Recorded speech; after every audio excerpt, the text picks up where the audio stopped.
Hello, everyone. I'm Sharon, one of the reference librarians here at the library, and I'm really happy that you're all here this afternoon. I've got a few announcements before I introduce our special guest, Lynn Wood. If you haven't registered already, please be sure and sign up for the final program in this year's series, which is Home Safety, and that will be on Tuesday, September 26th. We also have a caregiver support group at the library that meets in the Learning Center on the second floor, the second Friday of each month. And our next meeting will be Friday, September 8th. There's no registration required for that. You just come when you can.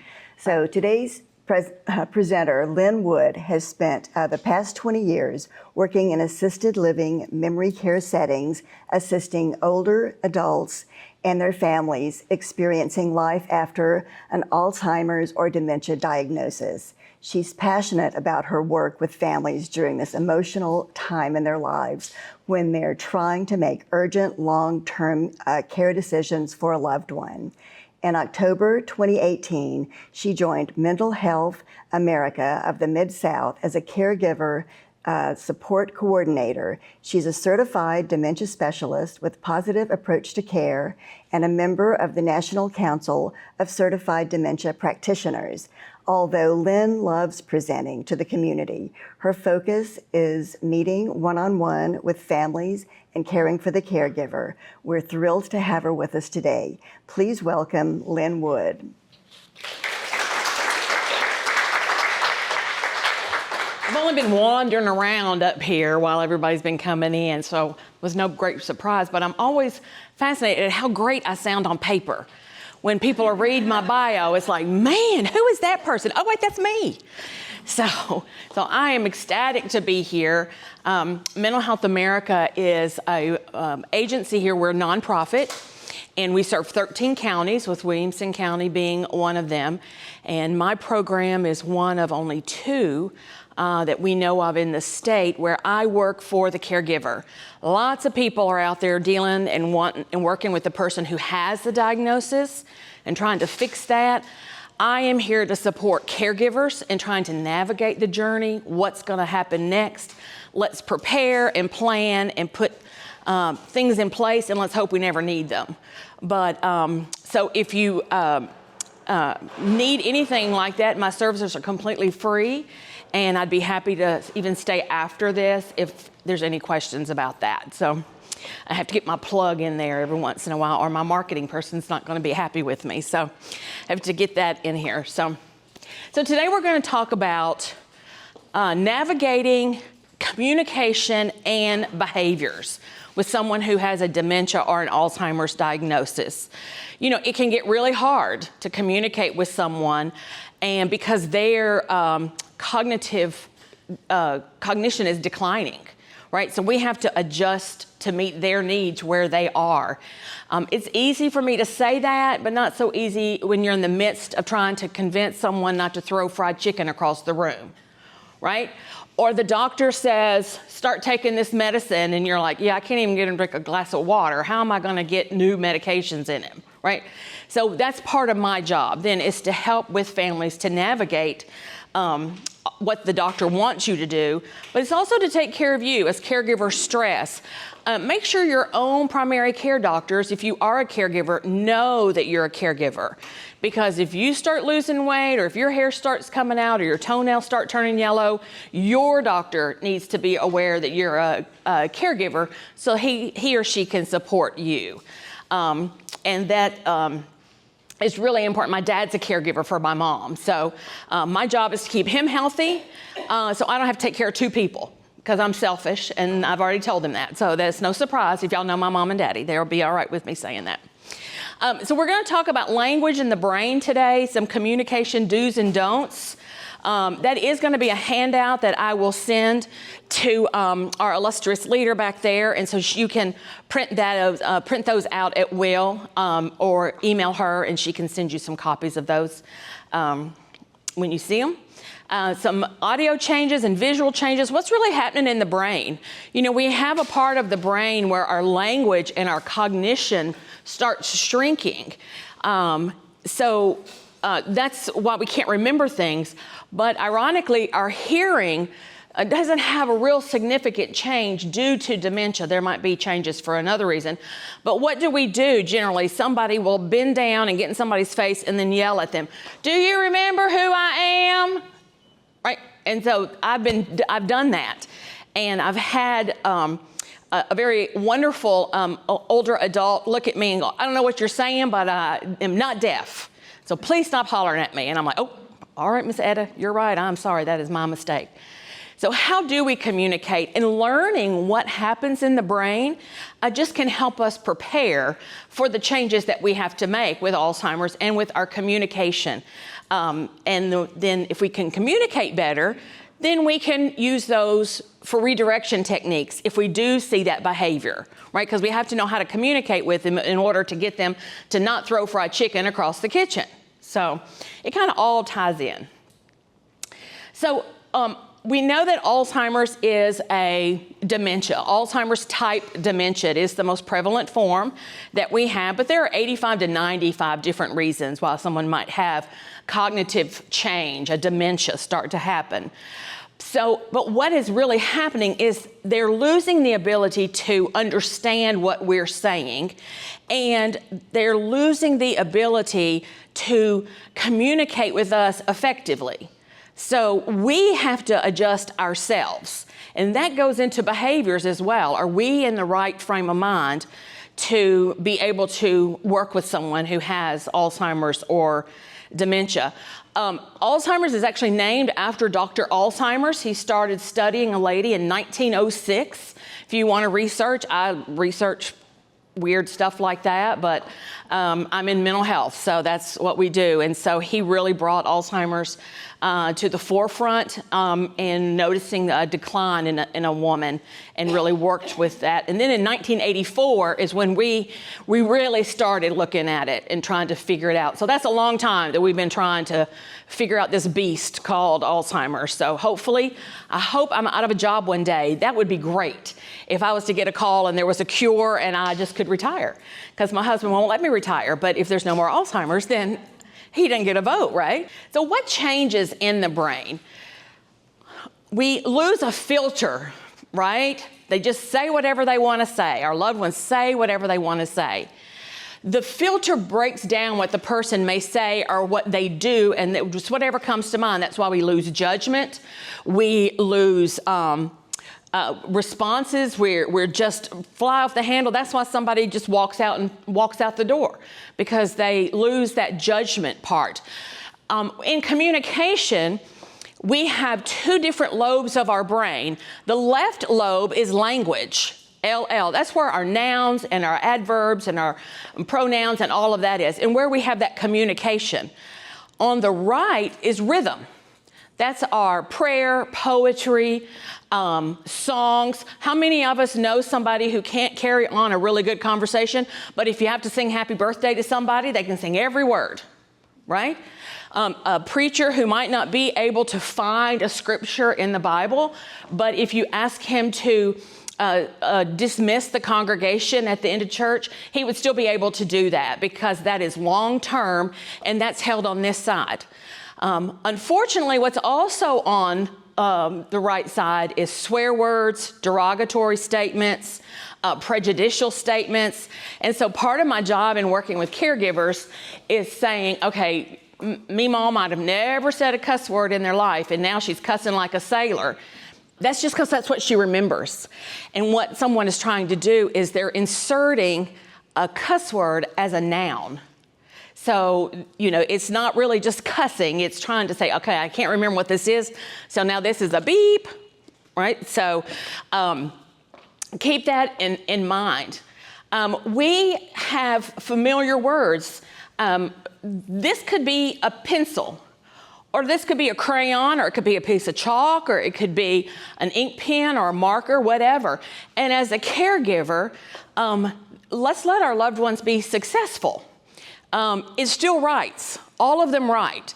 So when someone's saying, hand me that pencil, and there's a pen laying there, hand them whatever's there, because they want to write.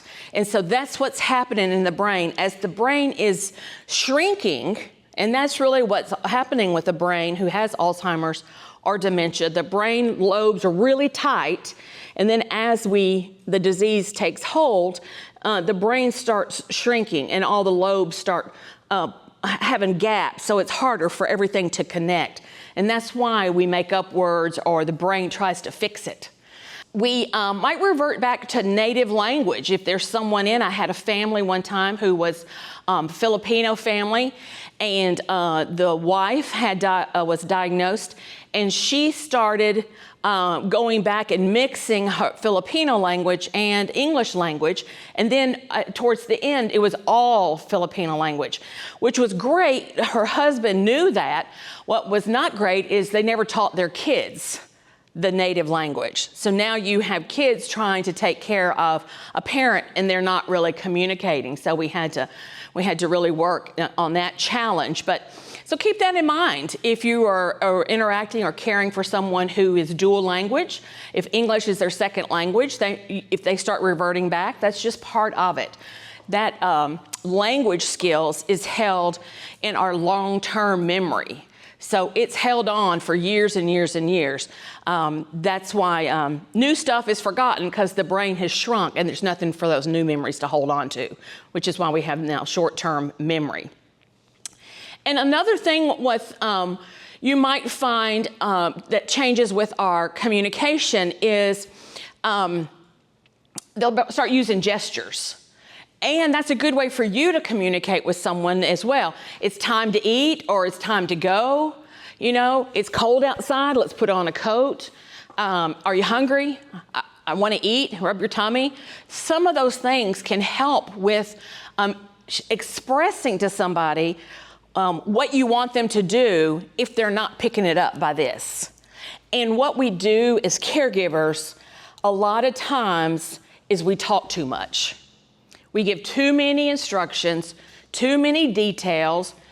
We really make it sound grandiose and add all of the fluff and stuff to it. And really all we want them to do is put on the shoes. But what we say is, if you'll go upstairs and put on some socks and put your shoes on, then we'll be ready to go to the doctor's and we won't be late. And the person who is standing there is going, socks. I remember socks. And they come down with socks on and they're very proud, and you're like, what? Right? So one step at a time. They don't need to know all the whys. The basics of communication is, what do you want them to do? I want you to eat. Bam. Not what do you want to eat? Or I'm going to put this right down here on the table, and why don't you come and sit down and we'll have dinner? That sounds great, but you want them to eat, right? So we have to adjust ourselves, because at the end, we have the cognitive ability to change.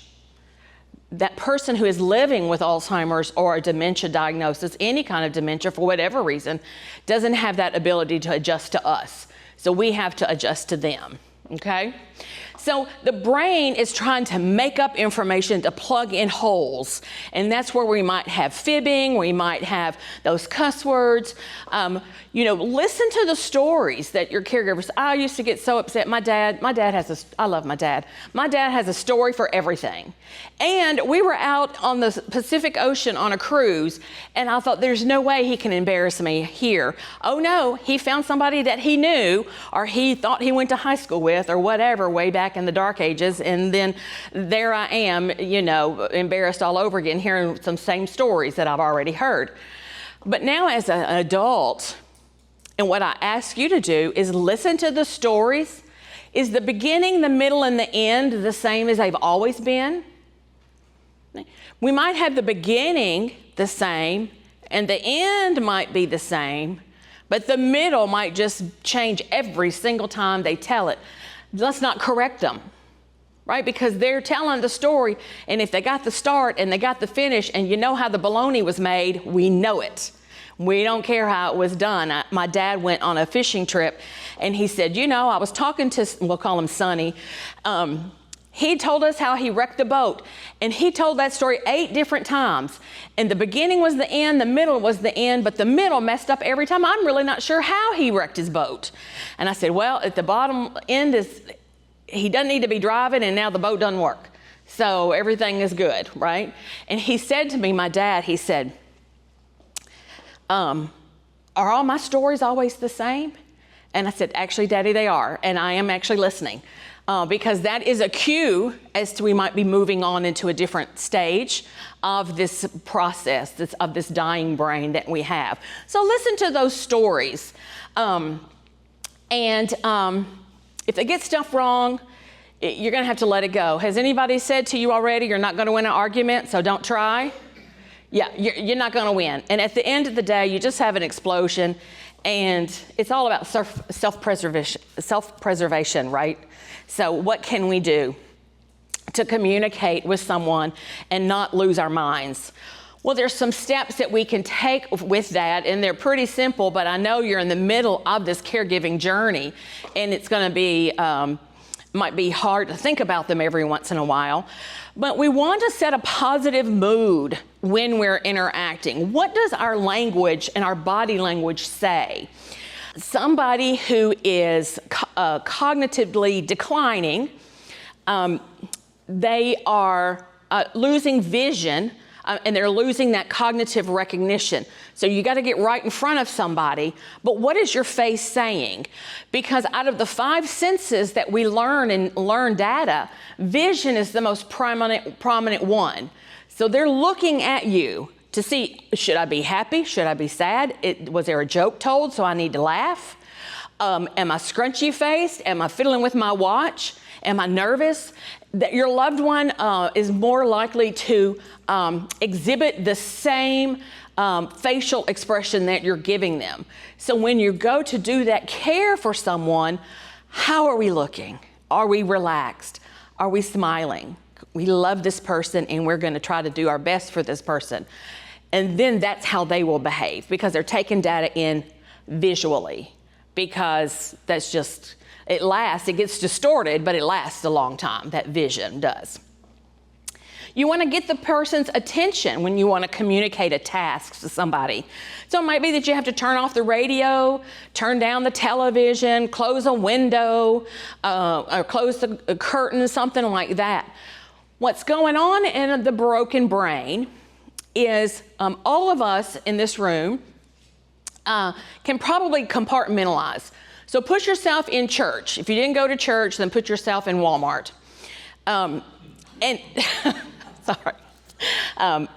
Because I've had somebody call me out on that one time. They were like, what if I didn't go to church? I was like, well, we'll talk about your soul in a little bit, but right now, let's talk about dementia. So, but when we go into Walmart or Target or to church, you got somebody greeting you, they're handing you flyers or a bulletin, the organist might be playing, the people are greeting and trying to make lunch plans before church has even started, the teenagers are coming in and talking to each other, and the kids are getting their coloring books and unwrapping all the candy and things like that, right? We can compartmentalize all that. We can shut that stuff off and only listen to the person we're going to have lunch with. And all that other stuff is just noise. Someone whose brain is dying because of Alzheimer's or a different type of dementia, they lose that ability to compartmentalize. So they hear all of it at the same time. That's why we have folks who don't want to go to Walmart anymore because they don't like it. Well, they just can't comprehend all the lights and all the stimuli. Or maybe they don't want to go to church anymore, or they don't want to go to Cracker Barrel. I hate Cracker Barrel. I don't ever want to go to Cracker Barrel. The food is horrible. That is just not true. But there's so much going on. So that's why the second one here about getting the person's attention is important, and we want to approach from the front when we're getting somebody's attention, because they are looking at you, but they lose peripheral vision. So when you walk up behind somebody and they swing around, who's at fault? They're just trying to protect themselves and you startled them. So when we have communication with somebody, we want to walk in front of somebody and make sure that we're getting their eye contact. And that's very important. And we want to stop all those outside distractions. It's going to make our communication with that person a lot easier. I'm going to go back to it. State your message clearly, simple words.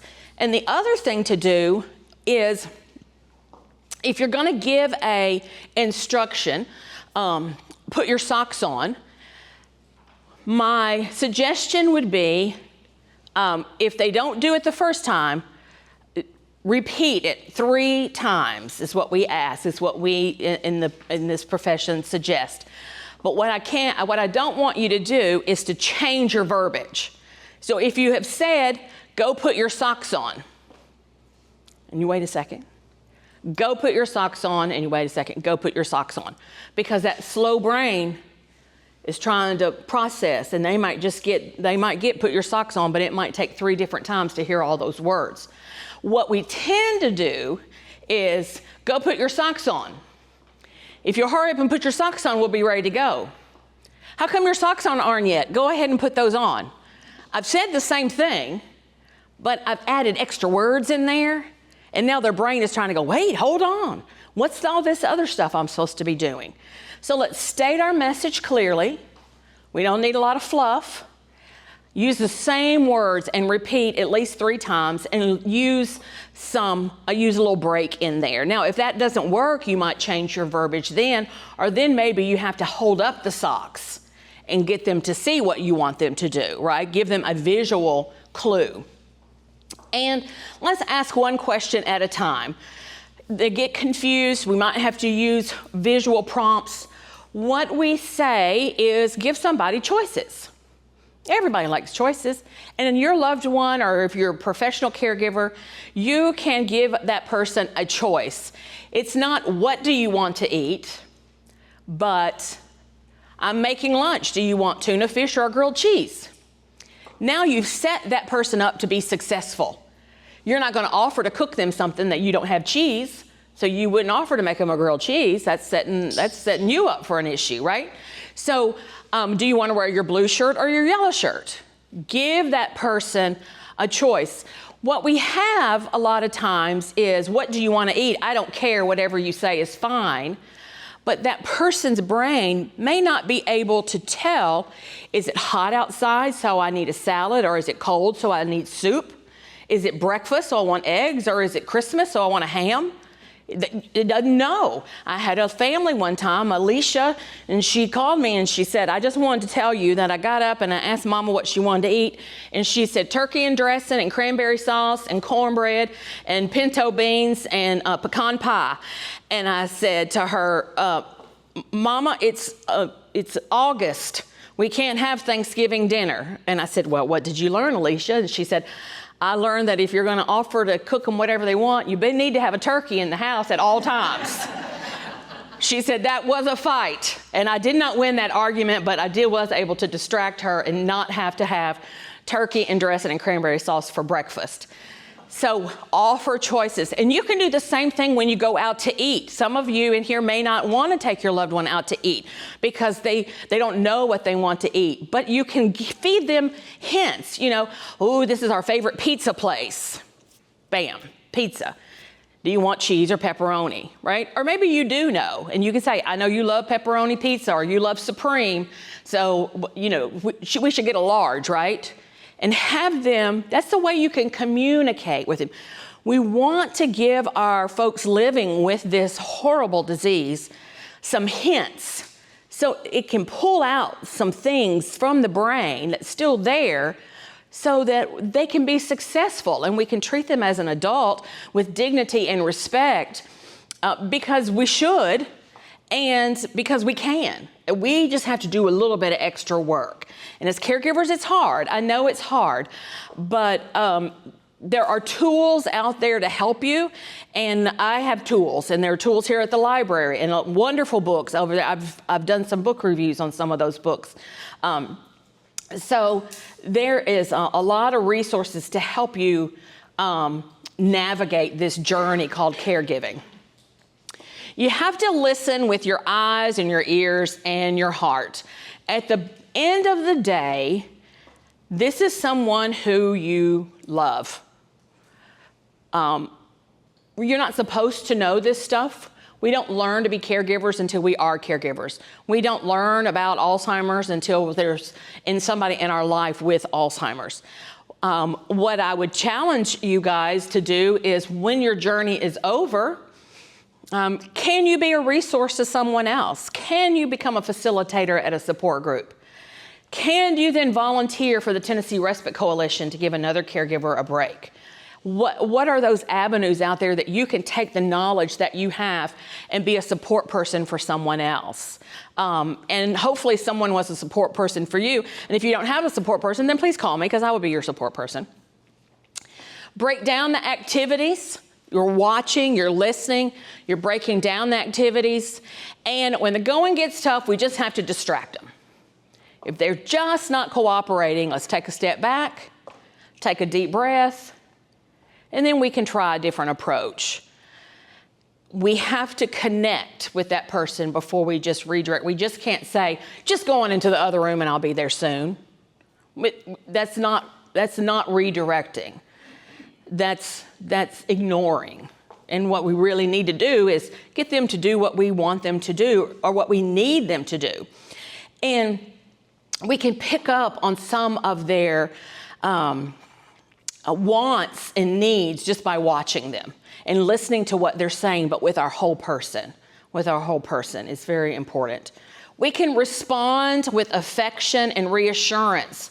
You know, at a certain time, in a certain timeline with the dementia or with an Alzheimer's dementia, your loved one or whoever you're caring for probably knew something was happening.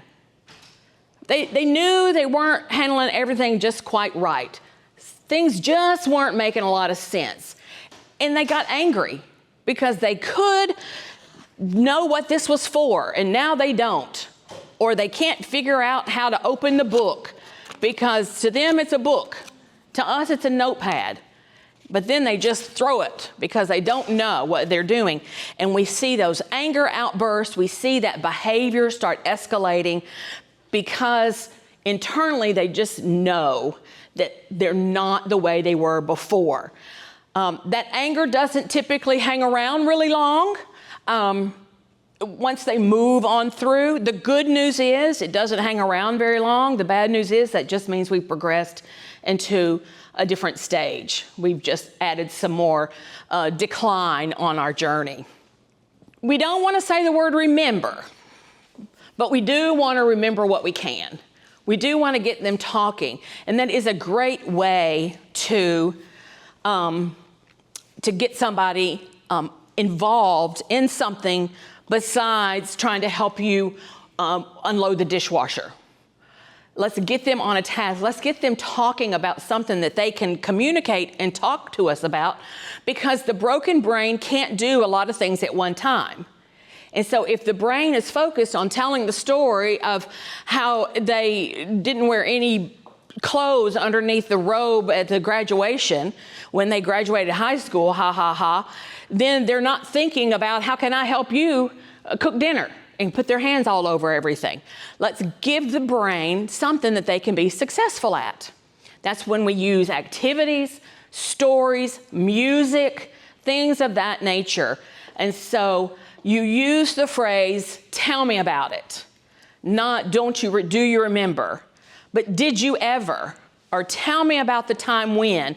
If you're taking care of a family member, then I know that my dad almost got stepped on by a donkey when he was 8, right? So now I can say, tell me about the time you almost got stepped on by a donkey when you were 8. Oh, and it'll be a big elaborate story. But he's not helping me, right? So I can get tasks done, or I can take a minute and just sit there and drink a cup of coffee or something and just be. What we do is, don't you remember? I want you to think about this. That person who says, have you seen my mama lately? Or where's my wife? And the pat answer is, don't you remember that we lost her? We lost her a month ago, or we lost her 4 years ago. Don't you remember your mama died? Here's what I want you to keep in your mind. If they're asking you about something, then obviously they don't remember it, right? Would they be asking for their deceased loved one if they remember that that person was no longer with us? No, right? Did I have lunch? They don't remember having lunch. Feed them again. Don't you remember we sat down and we had that chicken salad that you love to have, and you had crackers, and then you put some celery, and You're off on a tangent and they're like, I just want to eat, right? So don't say, do you remember? Because if they're asking you about something, then they don't remember it. So how do we answer that when we're communicating with someone? How do we respond to that person who says, have you seen my mama? Haven't seen her lately. That's true. I don't know what your mama's up to. That's true. When are we going to go see my mama? I'm not sure. Let me look at the calendar and see when that might take place. That could be true, right? What I don't want you to do when you're communicating with someone, what we don't encourage you to do is don't cause them to re-grieve, especially if maybe they're looking for a deceased child. Because we have older adults, and with dementia and Alzheimer's, they start going backwards in time. And maybe they don't remember that they lost a child. And now when we remind them, my mother lost a child when she was 9. If my mama ever started talking and asking about Shannon, I'm not going to look at her and go, Mama, don't you remember Shannon died when I was 14? I'm not going to say that, because she will re-grieve. Because if she's looking for her, then she's living in that time frame, right? Is all that making sense to you? Right? It's just, but we don't, and that's the hardest thing for professional caregivers to understand. Professional caregivers are some of the worst that will say, I don't know where your mom is. Don't you remember she died? And then they just go, and then they leave that person there. So don't do that. Don't validate a falsehood. Don't validate a lie. If they see pigs running around the floor, don't say, oh, I see them too. Why don't we just go into the other room? I don't want to step in no mess. Right? But how do we say that? I know you see the pigs. I don't. But why don't we go into the other room and let's find an activity to do, right? I feel that we can be very evasive with some of our answers if the truth is going to hurt them. We're not being malicious. We're not doing it to purposely deceive someone. Their brain is broken. We all told our children that there was a Santa Claus. So we can all say to our older adult, I don't know what your mama's doing, or we'll see her someday, or I'm not sure when we're going to go, or why can't I go home? I want to go home. How come I can't go home? Let me go home. I want to go home. What do you want to do at home? Do you want to be at home, or do you have something to do there? That's how we answer that question. Not, you can't go home, or how about you are home? You are home, honey. Look at this. All this is our home, right? They don't know that. A lot of times when our older adults are communicating to us and asking to go home, they want that feeling. I grew up on 5 acres, and when I go in the back door of my parents' home, they still live there, something just comes over me. I just feel calmer and relaxed and happy to be there. That was my childhood experience. I technically think it's because I don't have to clean up anything at that house. So that's why I like going there. I don't have to clean, I don't have to cook, I don't have to fold laundry, vacuum, cut the grass, nothing. So maybe that's why I like going there. But there might be a smell that someone is looking for, and it's just at their home. Could be cookies, it could be mothballs, it could be cows in the back pasture, I don't know. But let's ask that question, why do you want to go home? Do you have something to do, or do you just want to be there? Because then either way, you know what's going to happen. I had a lady one time, and she was talking about she needed to go home. I need to go home, I need to go home. Why do you need to go home? What do you have to do? I have to get Shannon off the school bus. Well, Shannon was 42 and standing right beside me.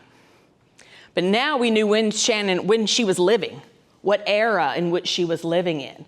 So we couldn't convince her that this adult was Shannon. So we had to put plans in place and make some adjustments so that that relationship could still be a healthy caregiving type relationship, and help Shannon deal with the fact that now her mom has moved on and doesn't remember her as an adult, right? So be really careful. Let's not validate a falsehood, like people running around or people standing in the corner talking about them or anything like that. But acknowledge that they're scared, or that they see that person, or that, I know you want to go home. But we can't right now. But let's talk about what you want to do when you get there, and then get them involved in a task. That is a good rule, a way of redirecting somebody. Even with the behavior. With the behavior, we can use that. I've been doing this a long time, and every day dealing with someone who has dementia or Alzheimer's, you can cry every day or you can laugh every day. Really depends on your perspective. Sometimes a person who you are living with will do the funniest thing. My mother, as I said, my dad's a caregiver for my mom, and she was struggling to get something out, and then she just looked at my dad and she said, "Just shut the baloney." And then she dropped her hand and she just started laughing out loud. And I said, "That's not what you really wanted to do, was it, Mama?" And she was like, "No," and she just started. Because her dementia, her word salad, she was mad at my dad, but you know what? He knew what she wanted was him just to get out of the room. Just shut the baloney. And he took off. "Yes, honey, I will." And he left, right? And we laugh about it. We laugh about it today. But you know what? We also cry. Sometimes my mother is just PO'd that she has this. She's just angry that this is her life now. This is not what she planned for. She's been robbed. And that's not a lie. That's true, you know. And my father gets mad. As a caregiver, we have the right to be angry. This is not what you signed up for. Nobody hit 32 and said, "Ooh, I hope I'm a caregiver of my mama and daddy with dementia one day." Not one of us, right? If we did, we would have learned about it way back then. We would have planned for it. We just keep our sense of humor about us. And tell a joke, because remember a few minutes ago I said that they're mimicking you? And if you just start laughing, 9 times out of 10, they're going to start laughing too. They're not going to know what they're laughing about, but now we're just all giggling, right? And that works every muscle, and it takes a little break. Folks with living with get confused with time and place, but does it matter? Does it really matter? We want to keep someone safe. We want to keep them happy and fed. The brain can't keep up with everything. Think about how old you are right now in this room. How old you are. And I use my dad all the time. My dad just turned 83. His brain has not stopped working for 83 years. 24/7 for 83 years. No wonder he forgets sometimes where he puts his keys. No wonder he has to stop a minute before he remembers what else he wanted to write on the grocery store list. And you think about everything your brain does. Your brain is listening to me and processing that and watching me walk back and forth, but you're digesting lunch, right? You are blinking and swallowing. You're fidgeting. All of that stuff, and all that's your brain. If you're on medications right now, your brain is breaking down that medication so it gets to where it needs to go. That's your brain. So if we don't remember what day of the week it is, I think that's going to be all right, right? So as the dementia progresses, the brain gets weaker and weaker, and it can't complete tasks. So you might see that person Now that was not dementia, that was just tongue-tied. Thank you very much. But they might start resorting and talking about the past. And if they do, just let it go. The facts of some things just don't matter, right? Communication dues. And again, I will provide these to the library so that you can, at a support group, or if you reach out, then we can get those to you. But there's a lot of do's, and it's hard to do, but beware of your tone of voice. Be gentle but firm. Give instructions one step at a time. Turn on lights before dusk, or use night lights, right? What we do is we probably do a lot of don'ts. We expect the answer to our questions to be right on point. We know better than that, right? We get irritated when they ask the same question over and over and over again, right? I love seeing the shaking heads. I had a son one time, he said, how is it that you're not losing your mind? My mother has asked you the same question 12 times, and all 12 times you have answered the question like it was the very first time she said it. And I said, because in her brain, it was the first time she said it. I can cognitively know that. And I can cognitively keep myself in check, knowing that she thinks it's the first time. And if I look at her and go, you've asked me that, Miss Betty, 8 times already, then it's just gonna explode, right? Ironically, what I did for that lady 12 times, I said, she was talking about a walking path. I said, let me show you that walking path. We got up, we walked out to the front porch, we turned around, came back in, I sat her in a different chair. So now she was looking this way instead of looking to the right. She's now looking to the left. She didn't ask me that question anymore.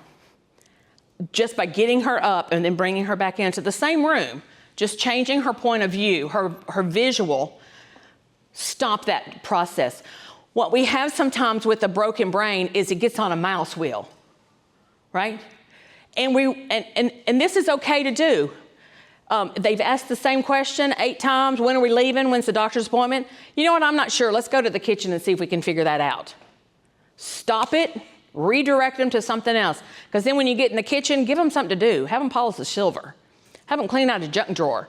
I had my mom, she gave me 45 minutes apiece because she cleaned out a junk drawer at her house. She had 8 pizza cutters. They were all the very same kind. The little bitty short ones with a wooden handle that was crooked. I don't know where they got them, and she wouldn't let me throw away 7 of them. Or all of the Tupperware lids that didn't have any bowls to go with them. But it's her house, and that's okay. Don't give them too much responsibility. Don't fuss at them. Don't scold them. Don't try to do it all by yourself. If there is somebody in this room that is caregiving and trying to do it all by yourself, shame on you. It's a hard job. And there is people out there to help you. There are resources out there. There are supports. If you need a break and you don't know how to find a break, let me know. Because there are organizations out there, there are companies out there that can help you with a respite stay. And you can have a respite stay and never leave your house, right? We can just have a companion come and take somebody somewhere else, to the zoo or whatever, and give you a break, depending on what your ability is. This is a great little don't do this, but do that piece. Because we need reminders sometimes. If you do call here and get some of these pieces, stick them up on cabinet wall doors, right? So that you can see them. Your loved one's not going to know what it is. But then you can catch yourself by walking past and opening the glass, and right on the inside is the thing that says, don't expect a right answer to the question, right? Just give yourself a little break. So behaviors, we have to manage ourselves. I've already said they're taking data in visually. So if we're rushed, if we're angry, if we start getting upset, then that's going to do it as well. It takes 2 to tango and 2 to tangle. We can redirect folks if we just do it correctly and we use the right communication techniques. The brain is dying. Dementia means the brain is wasting. Alzheimer's, the brain is dying. It's not going to get better. We have to adjust ourselves and meet that person where they are. A behavior might very well be an attempt to communicate with you. Are they hungry? Do they have to go to the bathroom? Are they in pain? Is the tag in their shirt itching at them, right? What's happening? I had a gentleman one time, he kept saying his shoes were too small. They kept getting him bigger shoes. His shoes weren't too small. His toenails need to be cut, right? Don't listen with the whole part of you. But he was getting aggressive and having temper tantrums and things like that because he was trying to tell us that something was wrong with his feet. This is some of your behaviors. I'm not a big statistic girl, but I do put it on here. But if somebody's hitting you, it really doesn't matter that the slide says it's 32% of the time, right? Because it's 100% of the time in your house. How do we fix that? How do we redirect from that? And there are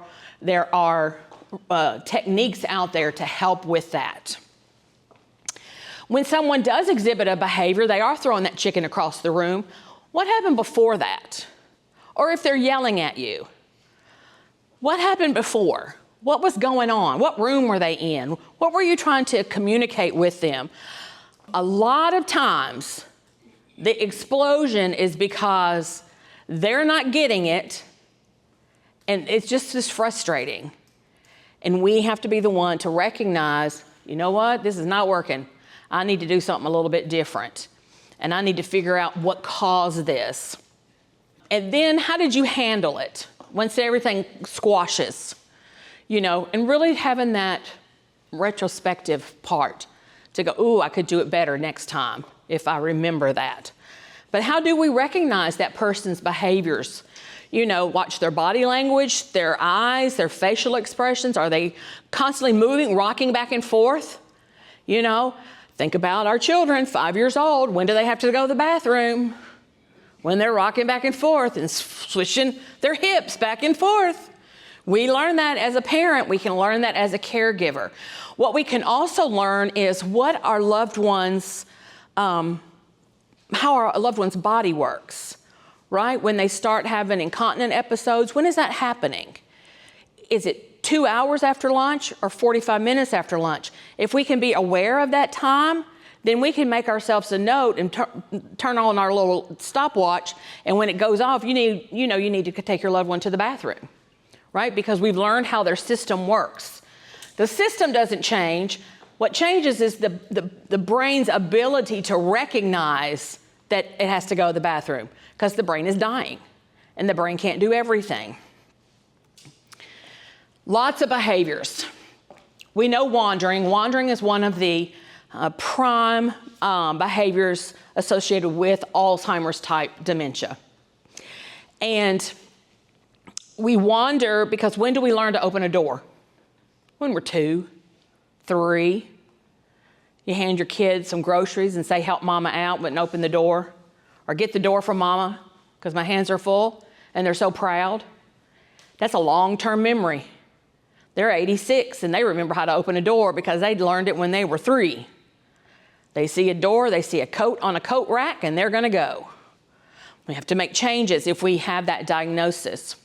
Hallucinations are sensory. Someone might be smelling smoke. How do we respond to that? There's nothing on fire in this house. You're just smelling things. You know what? I don't smell what you smell. Well, why don't we go walk around the house and figure it out? Number 1, it's exercise. Number 2, it gets their mind on something else. Number 3, no telling what you might find. You might find the keys that you lost earlier in the day, right? Hearing things, seeing things. Paranoia. You've stolen. You're taking all my money. You're cheating on me. The kids are trying to get the house. All of this stuff. There's a wonderful piece that the Alzheimer's Federation of America has. It's called They Say, You Say. If they're accusing you of stealing their belongings, this is what you say. It's like a script. You don't even have to think about it. You can just read it off. And I can get that piece. I can get that piece to you as well because it saved a lot of arguments because they say, you're just trying to take everything. No, I'm not trying to take everything you got. You're just trying to take everything. I've already got everything. I don't need nothing else from you. Let's go get in the car, right? Or I know you think that's happening, but let's go figure out what I can have and what you want to keep, right? Let's just divert the conversation. Eating problems, sexual misconduct. There are 4 areas on our body that maintain sensation as dementia progresses. The tips of our fingers, our lips, the bottom of our feet, and our genitalia. That doesn't lose sensation. Somebody can't feel this on the arm, but they feel it on the finger. That's why if you think about the people that you know, are they scratching? Are they walking around and picking up things? They're trying to figure out what it is, so I'm just gonna pick it up and touch it, right? Or you might have somebody who's eating everything because they can feel that. You know that they're feeling something on the bottom of their feet because they're shuffling, right? But they're afraid they're going to step on something, so they don't pick up their foot. If I never pick up my foot, I will never step on anything. Very, very smart, actually. It's very low percentage of sexual inappropriateness. If that is someone in the room that's dealing with that, I'd be happy to talk with you one-on-one after this class is over. It is very low percentage of the time, and there are certain ways to redirect from that. Shadowing. Has anybody in the room been shadowed? They just follow you everywhere you want, everywhere you go. Everywhere you go. That can get on your nerves, but you know what I think? I think that person knows you love them. I think that person knows that you will not let anything happen to them. I think that person knows that when the going gets rough, you've got them. There's nothing that can happen because you're right there with them. And if I don't know where you are, then you might not know where I am. And I need you to know where I am, because what if something happens? You're my safety net, right? But you need to go to the bathroom all by yourself, right? So men like to hold purses. Find your purse. If you're caring for a man, look, my husband holds my purse right now, and I'm 57. I know my dad, when he was 57, was holding my mama's purse. He holds my purse, like I said, now. If I go into the dressing room, hold my purse, I'm going to go try this on. I don't know why it is. Why is it that we don't want to take our purses into the dressing room? But I have a husband there, he can do something. So give your husband something, or give the man something to hold. Open up the cookbook and say, don't lose my place. Can you hold my place? I'll be right back. Go to the bathroom. The brain can't do a lot of things at one time. That person's going to stand there and make sure that they don't lose their space, right? And then when you come out, thank you so much. That was such a big help for me. Look, you didn't wrinkle a page. I appreciate that. Now let's go bake. Try that for a man if they're following you. And you can do the same thing for women. They're not going to hold their purse while a man goes to the bathroom, but give them a magazine, give them a pot, give them a bowl, give them some spices, give them a can of tomatoes and a can opener. I don't want to forget to do this, honey, so can you hold this for me? And she'll stand right there while he goes and takes care of whatever he needs to take care of. So that's why that shadowing, and if you think about it that way, then maybe it's not so bad. If when they're traveling behind you, if you think, it's because he or she knows that they're safe with me. They're safe with me. And maybe it makes it a little bit easier to handle that shadowing, right? They don't want to shower. They don't want to take a bath, change their clothes. That is the most common complaint I hear from families. And this is what I suggest that you do for this. Go turn the shower on. And then find your person. I turned the shower on for you. Well, why did you do that? Because you asked me to. They're not going to know that they didn't ask you. They have short-term memory. They're not going to know, and they're not going to want to look like they don't know what they're talking about, so they're not going to say to you, I didn't do this, because they very well might have. Start the water. Tell them that you wanted them to do it. Because what they're going to say is, I just took a bath. In their mind's eye, they did just take a bath. Because they took one 2 weeks ago, but there's no time. There's no date. We've already seen that slide, right? So turn on don't try it. Just go turn on the water. Your shower's ready. And see if that doesn't work. You could do that with food. You could do that with laying out clothes. Just do it. But just do some things and then say, it's just because you wanted me to. Why are we getting in the car? You said you want to take a ride, right? Sometimes less is more. And you know what? If you bring a caregiver into the home to deal with some of these behaviors, they're not coming in to help him or her. They're coming in to help you. So how do you introduce care in the home when your loved one doesn't want it? Bobby, they're not coming in here for you. They're coming in for me. I need the help. And is that not true?